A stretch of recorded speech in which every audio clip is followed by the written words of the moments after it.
Bonjour à toutes et à tous, bienvenue dans ce tutoriel qui explique le fonctionnement de l'application pour la tenue de la comptabilité de l'ordinateur de collectivité territoriale.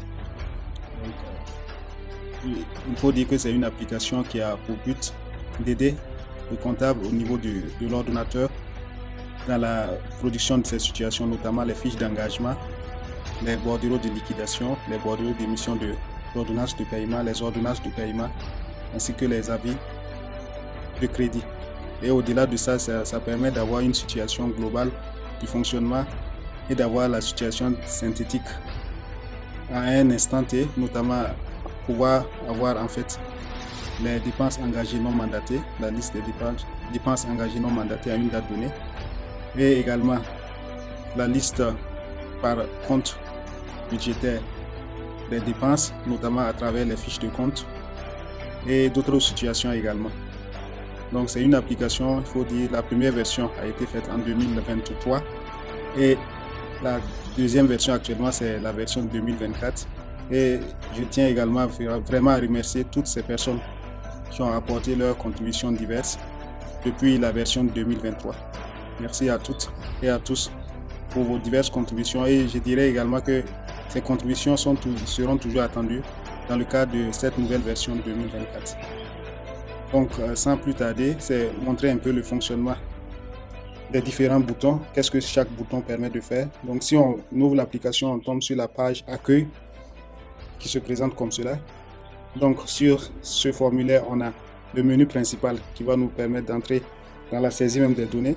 On a effectué une copie qui nous permet de faire une copie de la base de données dans le fichier, dans le dossier en fait, dans lequel se trouve l'application.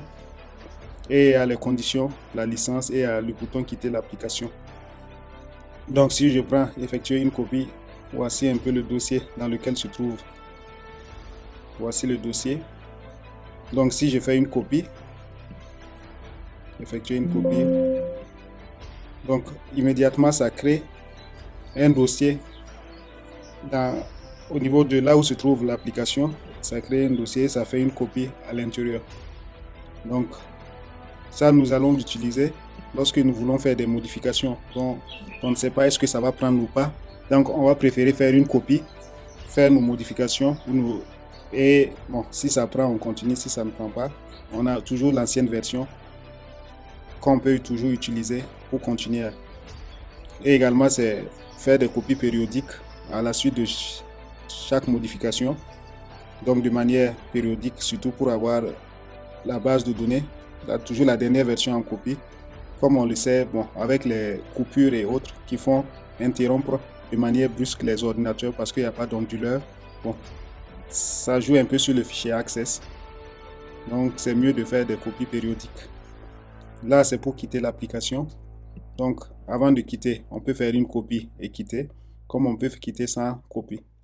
Donc, ici aussi, c'est pour faciliter la procédure de copie de l'application.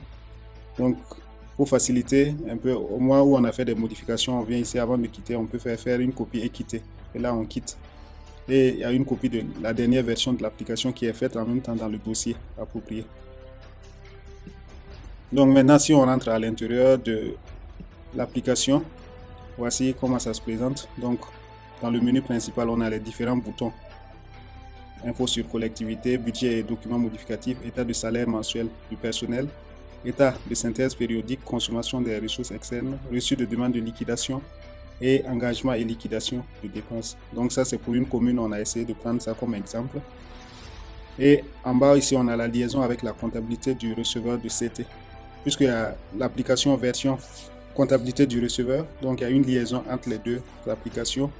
Ici, lorsque l'on saisit, on peut exporter la liste des titres de paiement qui vont se présenter ici. On peut exporter cette liste-là qu'on va remettre au receveur municipal sous forme de fichier Excel qui lui va l'importer dans sa base de données aussi, dans son application pour pouvoir faciliter les prises en charge. Donc au moment de la prise en charge, il n'aura plus à saisir la nature de la dépense et le bénéficiaire. Ça va les attirer automatiquement. Donc, et il y aura une procédure aussi de confirmation des montants saisis. Est-ce que les montants saisis seront les mêmes montants qui seront pris en charge chez le receveur municipal? Bon, maintenant quand il y a une discordance à son niveau, ça va signaler. Et là, c'est pour importer les recettes issues de la comptabilité du receveur. Donc, de la même manière que nous, on exporte les dépenses pour la comptabilité du receveur dans ce fichier, lui aussi à son niveau, il pourra exporter également les recettes qu'il va nous envoyer sous forme de fichier Excel qu'on va importer dans la comptabilité de l'ordonnateur à travers ce formulaire. Donc, ce qui va permettre d'avoir, au-delà de la situation synthétique par recette, on pourra voir comment les recettes ont été encaissées avec leur objet d'encaissement, ainsi que les références des PJ à son niveau. Donc ici, c'est pour ajouter le logo ou supprimer le logo, s'il y en a. Donc, si on ouvre l'application, la première des choses, c'est information sur la collectivité. On va renseigner les différentes informations. Choisir la collectivité, renseigner et mettre le numéro de licence. Ensuite, il y a les budgets et documents modificatifs. Donc, on va renseigner le budget primitif, budget rectificatif 1, rectificatif 2, au cas où on va atteindre en fait la période, et les délibérations et décisions modificatives. Donc, pour les budgets, c'est à ce niveau qu'on va choisir et puis renseigner en fonction de la nature, recettes ou dépenses. Et au niveau de chaque budget aussi, il y a la gestion des sources de financement qu'on peut faire. Donc, il y a les ressources transférées dans le budget. On peut utiliser ça pour préciser s'il y a des ressources transférées qui supportent des dépenses. On peut les préciser ici, choisir la dépense, mettre le montant, préciser la ressource dont il s'agit et préciser la nature. Est-ce que c'est un reliquat ou bien est-ce que c'est une prévision? Donc, à chaque budget qu'on saisit, on sait que dans chaque budget, il y a des dépenses qui sont financées par ressources propres et il y a des dépenses qui sont financées par ressources transférées. Donc, en ce niveau, on peut venir préciser encore plus ces éléments et qui vont faire l'objet de suivi plus tard. Donc, et là, c'est lorsqu'une source externe n'existe pas, on peut venir ici l'ajouter. Donc, quand une source externe qui n'existe pas, on peut venir l'ajouter à ce niveau. Gestion des sources de financement externe. Donc, si on prend toujours, il y a les délibérations et décisions modificatives. Donc, ici, c'est la référence de la pièce, le budget modifié qu'on va préciser, le compte. Et ce bouton permet en fait de faire une copie du numéro de la pièce et du budget modifié tout juste à la ligne suivante pour accélérer un peu la saisie. Donc, si je fais ce bouton, ça met les mêmes références de la pièce et du budget modifié que la ligne précédente, et je choisis maintenant le compte pour continuer. Donc là, c'est le rôle de ce bouton. Ensuite, on a le bouton état de paye de salaire mensuel du personnel et autres acteurs. Donc, avec ce bouton, ça va nous permettre de renseigner les états de paiement générés en fait chaque mois, qui doit faire l'objet du mandat. Donc, c'est dire qu'ici, on va prendre, chaque ligne correspond en fait à une ordonnance de paiement. Chaque ligne ici correspond à une ordonnance de paiement. Donc, c'est surtout côté salaire, comme ça se répète périodiquement. Donc, chaque mois, c'est pratiquement les mêmes éléments. Donc, pour ne pas avoir les saisies chaque mois, un à un, on peut venir ici, donc mettre tout ce qui est salaire seulement au niveau de l'objet. On ne va pas préciser le mois. On va mettre salaire, on va mettre c'est financé sur recette propre, le total, et on va mettre valide. Et le compte bancaire s'il y en a, l'institution financière s'il y en a. S'il n'y a pas de compte bancaire, bon, on laisse. Le receveur des impôts, on va mettre également compte bancaire s'il y en a. Si on veut un avis de crédit au niveau de compte bancaire ou d'institution financière, il faut au moins qu'on mette quelque chose. Dans le cas contraire, bon, ça va faire sous forme d'ordonnance de paiement en numéraire. Donc, on précise en fait l'ensemble, tout ce qui est généré en termes de salaire, on va les préciser ici. Et maintenant, bon, puisque là, c'est lorsqu'on rentre, on déverrouille pour se faire la saisie. Ça permet d'exporter la liste qu'on aura saisie. Et ça permet d'importer en fait une liste qu'on aura peut-être exportée ailleurs et qu'on voudrait venir importer ici. Donc, ici, on va saisir et puis maintenir ça. Et ce sont ces éléments ici qui seront générés chaque mois au fur et à mesure.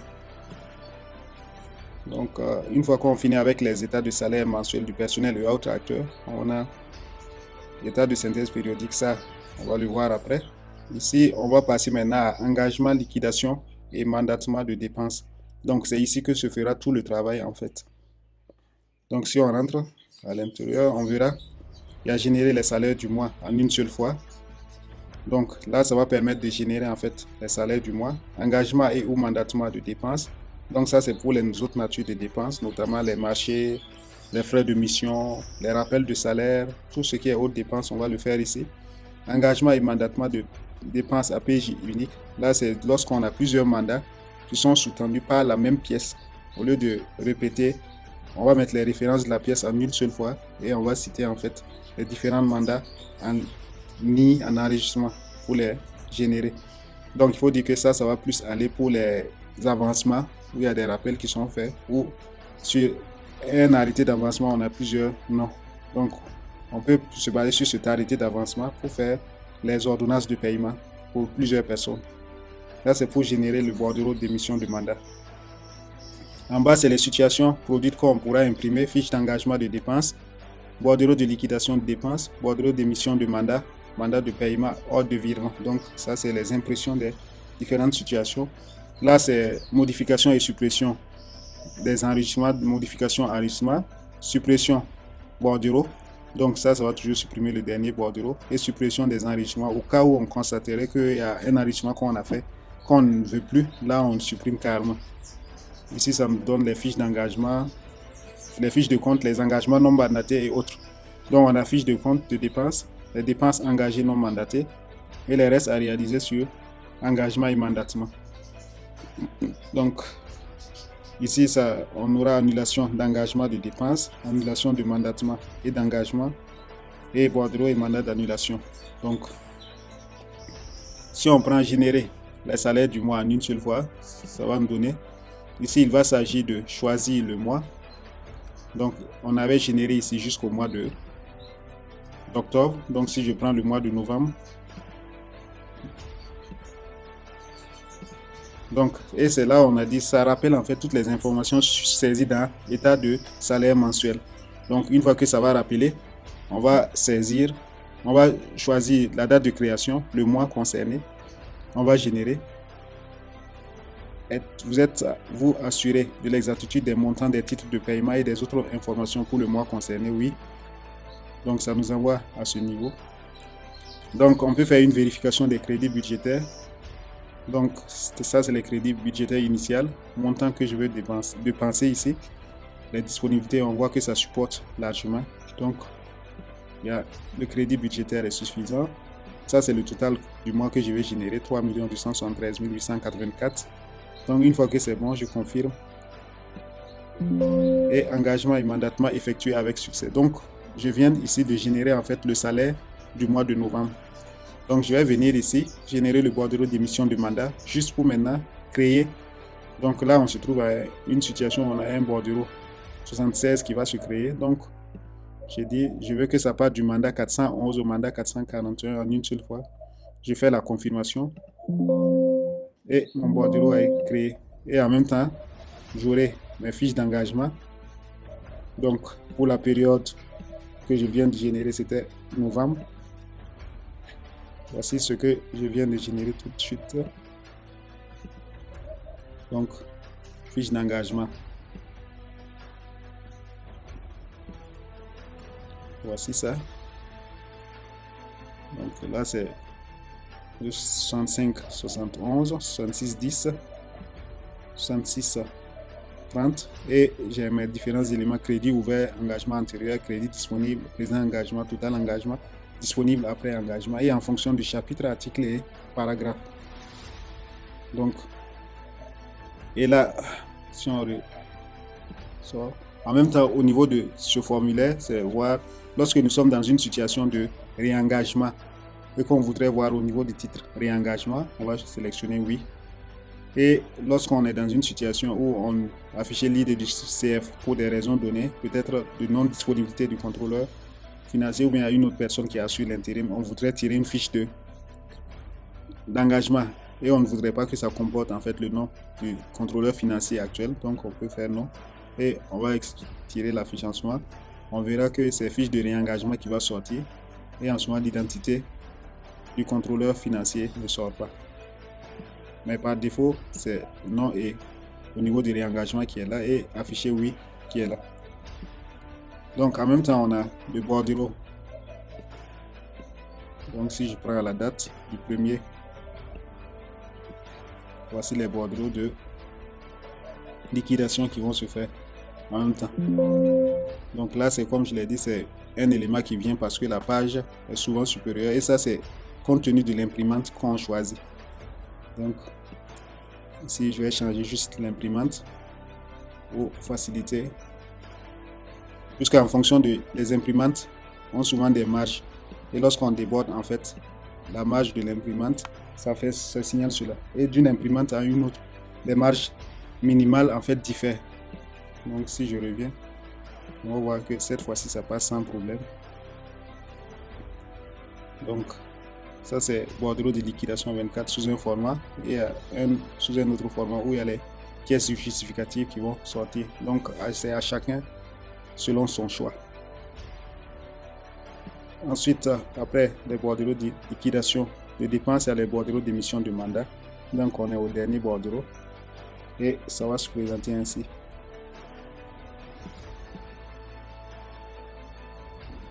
Avec les totaux des bordereaux antérieurs. Et enfin, maintenant, on a les mandats, ordonnances de paiement.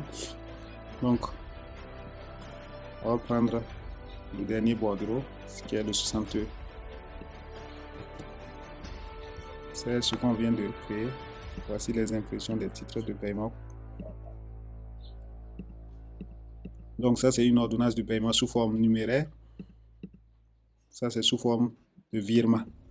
Donc, en fonction de là où si on a indiqué quelque chose au niveau du compte bancaire ou établissement financier, ça va sortir sous forme d'ordonnance de paiement avec le canevas virement. Par contre, s'il n'y a rien qui est mis au niveau du compte, numéro de compte et d'établissement, ça va nous donner une ordonnance de paiement sous forme numéraire, sur le canevas numéraire.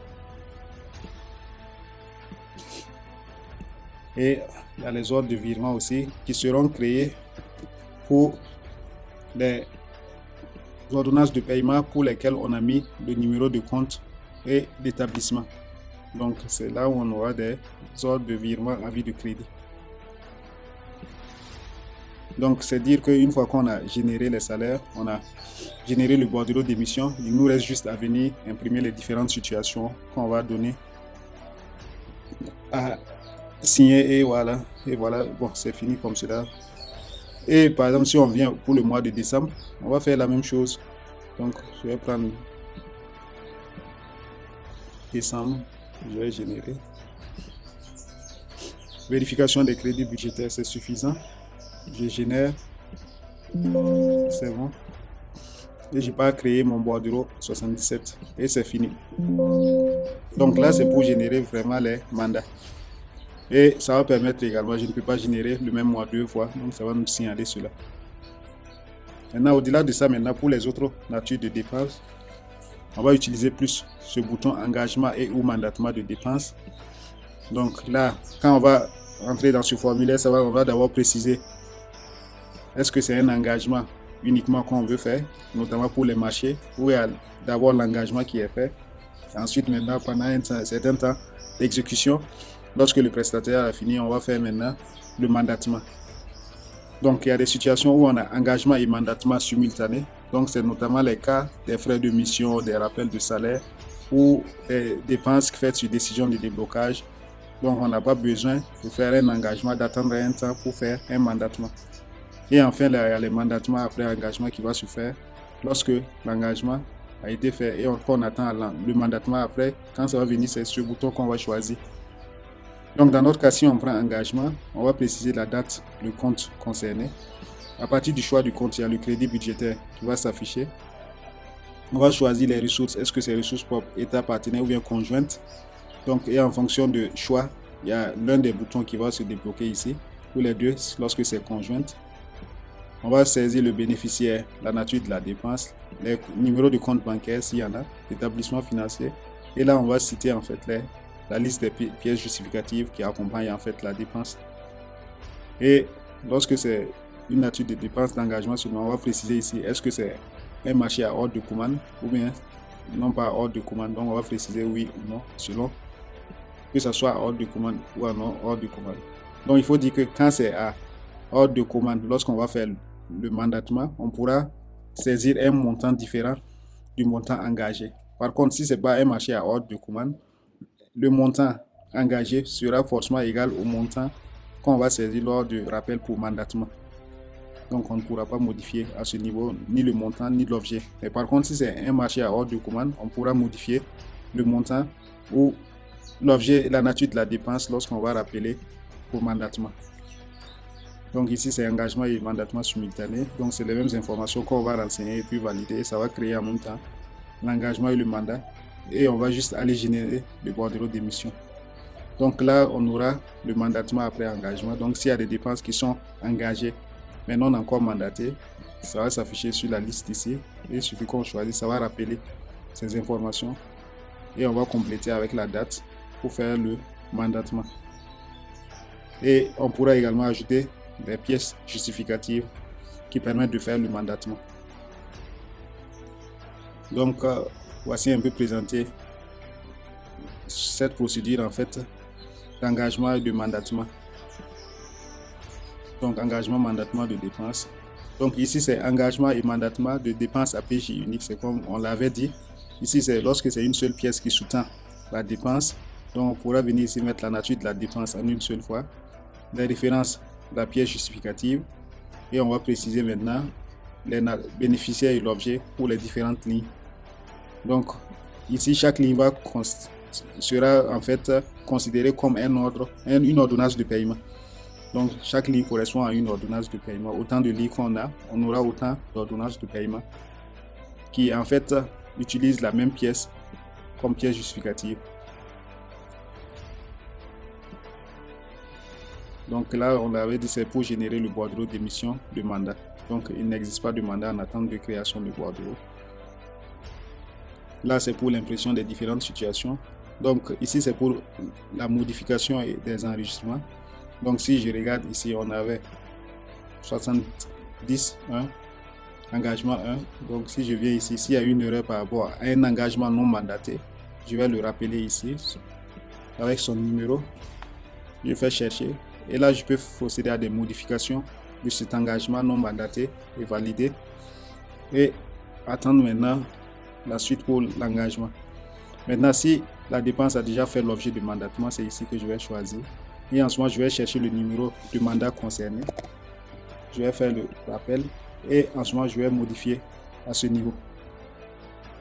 Donc, si ici, c'est les situations d'annulation d'engagement. Donc, si j'ai annulé un engagement et que je veux rétablir en fait cet engagement, je vais venir ici rétablir en fait l'engagement.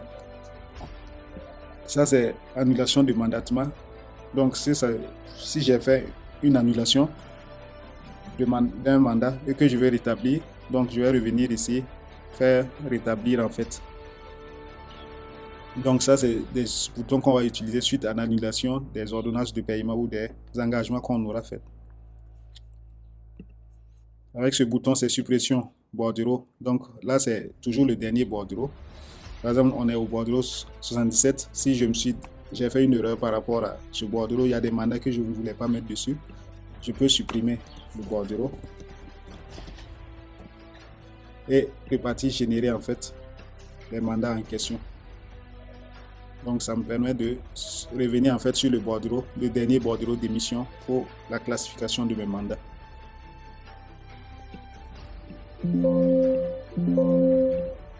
Et là, c'est des suppressions d'enregistrement. Donc ici, ça sera plus pour les enregistrements que j'ai eu à faire et dont je ne veux plus en fait dans la base. Donc en ce moment ici, je vais utiliser ça pour les supprimer. Et il faut dire que la suppression ici, elle est définitive. Et pour les mandats aussi, lorsque je fais une suppression, tous les mandats qui viennent après le mandat qui a été supprimé, ou bien les ordonnances qui viennent après l'ordonnance qui a été supprimée, leur numéro sera réduit de 1. Donc, ce qui veut dire, par exemple, si je supprime l'ordonnance 26 ici, le 27 va se transformer en 26 maintenant, le 28 en 27, pour éviter les sauts de numéro pour les ordonnances de paiement. Donc là, c'est pour faire des tris, pour facilement rechercher les périodes, ou bien faire des tris pour chercher soit un numéro de mandat précis ou une ordonnance précise. Une ordonnance, par exemple, là, c'est le titre mandat 45 que je cherche. Voilà. Le titre de paie 45. Donc, ici, c'est la fiche de compte, comme on l'a dit. Ça permet pour vérifier pour un compte donné ce qui a été fait en termes d'engagement et de mandatement. Donc, ça me donne total engagé ici. Mandatement. Ça me donne le montant qu'on peut comparer avec le budget pour voir le reliquat.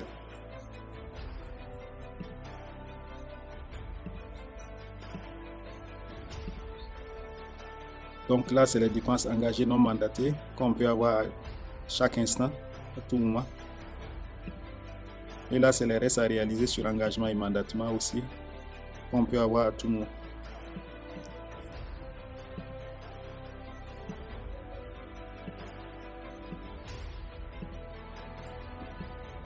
Ici, c'est les annulations de dépenses. Donc, si j'ai fait un engagement, je ne vais pas supprimer, mais je vais juste annuler. Là, je vais procéder ici pour l'annulation. Donc, j'ai fait l'engagement. Ça a été fait correctement, sans problème. Mais pour des raisons données, peut-être de défaillance du prestataire à un mois donné, on veut annuler l'engagement. Donc là, il ne s'agit pas d'une suppression qu'on va faire, mais puisqu'on l'a engagé, c'est normal. Maintenant, c'est dans la suite de la procédure. Il y a deux procédures. Lorsqu'on fait l'engagement, soit on continue avec le mandatement, ou bien on continue avec une annulation de cet engagement. Donc là, c'est pour annuler en fait l'engagement qui aura été fait. Donc si je prends, à l'heure actuelle, c'est ça qui est là. Donc voici la dépense engagée non mandatée qui est là d'abord. Je vais mettre le motif de l'annulation et je vais procéder à son annulation. Donc, c'est dans ce... Maintenant, là, c'est l'annulation des ordonnances de paiement. Donc, si j'ai une ordonnance de paiement dont je vais procéder à l'annulation aussi, c'est-à-dire, ce n'est pas une suppression en tant que telle, puisque l'instruction donne la possibilité de faire des ordonnances de paiement. Maintenant, pour des raisons données, on veut supprimer, en fait, annuler cette ordonnance de paiement. On peut venir juste faire un bordereau d'annulation avec une ordonnance d'annulation pour ces ordonnances de paiement en question. Donc, au lieu de les supprimer, on va venir ici créer, en fait, je peux dire que, par exemple, le mandat 45, je vais supprimer, annuler ça. Donc, calcul, je peux faire ça dans le sens où on a fait calcul erroné et qu'on voudrait reprendre. Donc, annuler, oui. Le mot de passe. Là, c'est annulé. Et en même temps qu'on a fait l'annulation d'un mandat de paiement ou d'une ordonnance de paiement, on a ici le bordereau qu'on obtient. Donc, le bordereau d'annulation qu'on va obtenir ici. Donc, ainsi que l'impression du mandat. Donc, ici, je vais changer encore l'imprimante puisque ça n'a pas pris. C'est ça, je vais par défaut. Donc, le bordereau d'annulation et l'impression du mandat, l'ordonnance de paiement d'annulation. L'ordonnance d'annulation plutôt. Voilà. Donc, c'est un peu les boutons d'annulation, leur rôle. Donc, ici, en fait, une fois utilisé ces boutons, on peut venir maintenant à l'état de synthèse périodique. Donc, qui nous permet d'avoir le journal des engagements, le journal des dépenses, les fiches de compte dépenses ainsi que la balance. Et côté recette, il y a les fiches de compte recette ainsi que la balance. Ces éléments seront obtenus côté recette lorsqu'on aura importé dans la base ici la situation des recettes transmises par le receveur de collectivité. Donc, si je prends une date donnée, par exemple en décembre, la balance des dépenses me permettra de renseigner en fait le compte administratif dans sa version et me permettra de renseigner en fait le compte administratif côté dépenses. Donc si je fais sortir le budget, l'engagement, l'ordonnance ou mandat, voilà combien ça a été Ça va me donner cette situation.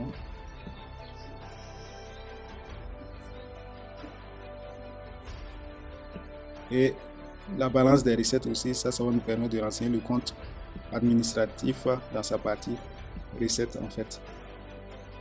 Donc, et c'est les titres remis, c'est comme je l'ai dit, vont venir de la situation du receveur. Et là, c'est les consommations de ressources. Ici, ça va commencer depuis la prévision. C'est-à-dire, si au mois de la prévision, j'ai mis que pour une dépense donnée, il y a telle ressource externe qui, en fait, finance la dépense. Est-ce qu'il s'agit d'un reliquat ou bien d'une prévision? Ça va venir ici. Et par rapport à l'engagement qui sera fait, si je précise encore la ressource, ça va venir ici. Ça va me permettre de voir combien j'ai comme reliquat. Et l'impression ici me donne la situation un peu plus détaillée.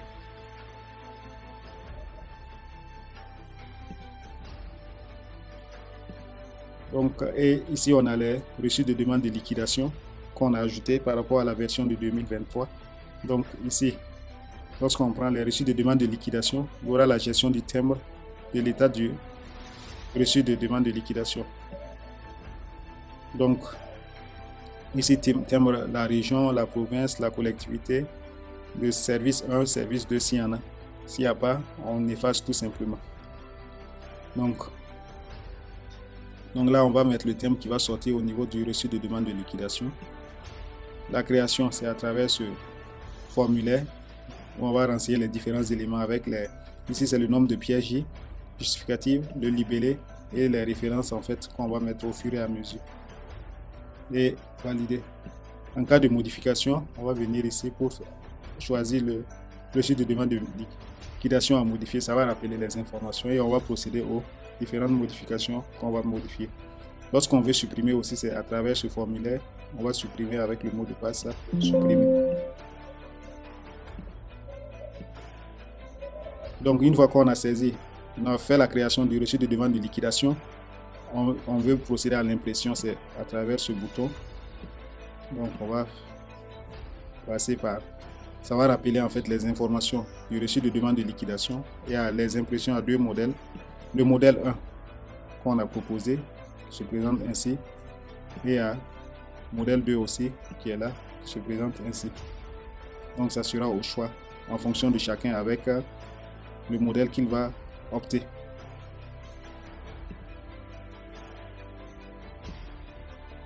Là, c'est pour exporter les informations sur les RDL. Donc, ce qu'on aura renseigné ici en termes d'informations, on peut les avoir pour d'autres besoins. On peut avoir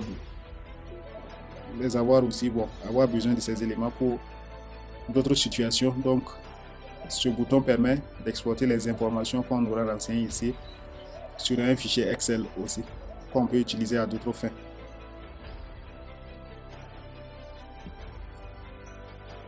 Donc, c'est essentiellement présenté ici les fonctionnalités de l'application de la comptabilité et de l'application pour la tenue de la comptabilité de l'ordonnateur. Donc, c'est vous dire merci en tout cas, encore merci pour toutes vos diverses contributions, pour tous ceux qui l'ont utilisé en 2023. Et on espère que ça va toujours continuer à aider. Et on est convaincu que par rapport au fichier Excel, cette application elle est plus fiable et elle permet de gagner en temps également. Je vous remercie pour tout et je vous remercie également d'avoir pris un peu de votre temps pour suivre cette vidéo. Merci beaucoup et à bientôt.